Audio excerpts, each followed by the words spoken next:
Just for Truckers over here, and today this video is about Amish people.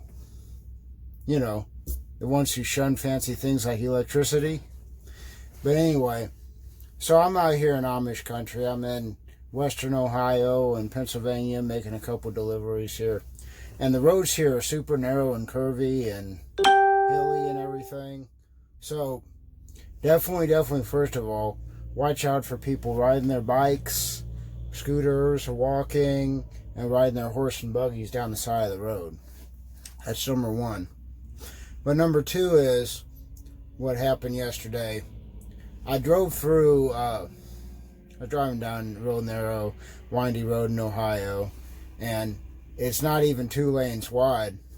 And then I see a oversized pilot car pass me going the other way. So what I do is, and it's about to be a hill and a blind turn, another blind turn S-curve. So what I do is I pull over to the side of the road, I turn my 4-ways on, and my little amber light on top, and a flashy light, if you will. But anyway, so yeah, I do that. And then you'd think that people behind me knows that this is, you know, Amish country, these roads are narrow, that, you know, and they saw the pilot car go past. But the guy behind me passes me. Just as he's passing me, coming up over the blind hill, is 2-lane wide, oversized, you know, it's Amish country, so people are hauling sheds and whatever. So he's hauling a real wide shed. But anyway, so yeah, be careful guys, and use common sense over here when you're on narrow roads and all that. And speaking of common sense, I got a confession to make. I did not use some yesterday as well. I had another event happen. But, so I was delivering to the customer, a little bit tight on time, nothing too crazy. But what happened was, I'm going the way I know to go, and like I said, all the roads are real narrow, and a lot of no truck routes around there. But I see a sign that says road closed in 20 miles. Okay, my turn is in 20 miles. And so I'm like, well, 8 times out of 10, when there's a road closed sign, a lot of times it really isn't closed. That's just from my experiences. I mean, don't heed that warning. Don't take that advice. And so I was like, well, whatever. And, you know, it's probably right past my my turn. I'm in a hurry, blah, blah, blah. So I just kept going and everything, thinking everything was going to be all right.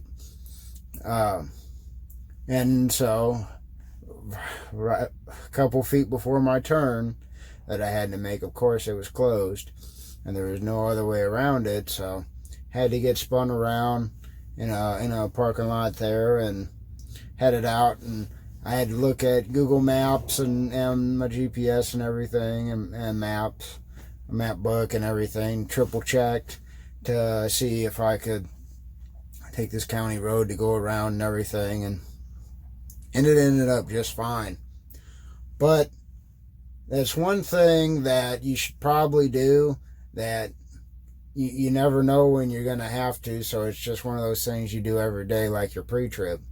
You could check out on Google Maps. So plus, that really helps with the traffic. Anytime I'm going through LA or whatever, so I'll know to take 60, 210, or 10, or 91 through the city or whatever.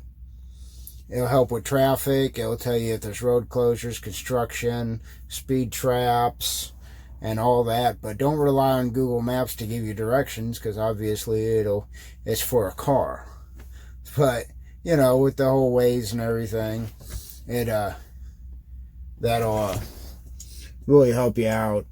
Like I said, just use it to see if there's any road closed or construction or anything like that. Traffic, especially accidents, all that mess. So yeah, before you go, verify your route on a map book.